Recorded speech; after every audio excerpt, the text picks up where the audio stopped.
6 মিনিটের ঝড়ই শেষমেশ পার্থক্য গড়ে দিল। শুরুটা হয়েছিল কিলিয়ান এমবাপ্পেকে দিয়ে। শেষটা করলেন উসমান দেমবেলে। সেই 2 গোলই ফ্রান্সের জয়ের জন্য যথেষ্ট হয়ে গেল। আগের 2 ফাইনালের পর এবারও প্রথম দল হিসেবে বিশ্বকাপের সেমিফাইনালে চলে গেল ফ্রান্স। প্রথমার্ধে গোলের দেখা পায়নি কোনো দল।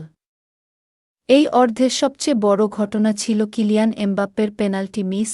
রেফারি পেনাল্টির নির্দেশ দেওয়ার পরও বল আবার বসাতে বলা হয় তাকে। দীর্ঘ 3 মিনিট 10 সেকেন্ড অপেক্ষার পর নেওয়া তার শট সহজেই ঠেকিয়ে দেন মরক্কোর গোলরক্ষক ইয়াসিন বুনো। তবে দ্বিতীয়ার্ধে জ্বলে ওঠে ফ্রান্স। 60 মিনিটে দুর্দান্ত এক কার্লিং শটে দলকে এগিয়ে দেন এমবাপ্পে নিজেই। বক্সের বাঁ কোণ থেকে বল নিয়ে ভেতরে ঢুকে ডান দিকের কোণে বল পাঠান তিনি। বুনো চেষ্টা করেও নাগাল পাননি। এই গোলের পরপরই আসে দ্বিতীয় গোল। 66 মিনিটে মাঝমাঠ থেকে অনেকটা পথ একা এগিয়ে যান দেমবেলে। শেষে বক্সের কাছ থেকে নিচু শটে গোল করেন তিনি। বুনো হাত ছোঁয়ালেও বল ঠেকাতে পারেননি।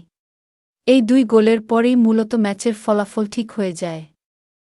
এরপর আর ম্যাচে ফেরার তেমন সুযোগ তৈরি করতে পারেনি মরক্কো। শেষ দিকে কিছু আক্রমণ করলেও তা কাজে আসেনি। ম্যাচের শেষ দিকে চোট পেয়ে মাঠ ছাড়েন এমবাপ্পে। তবে তেমন গুরুতর সমস্যা মনে হয়নি। সতর্কতা হিসেবেই তাকে তুলে নেওয়া হয়। এই জয়ে সেমিফাইনালে ফ্রান্সের প্রতিপক্ষ হবে স্পেন অথবা বেলজিয়াম। আগামী মঙ্গলবার আর্লিংটনে হবে সেই ম্যাচ।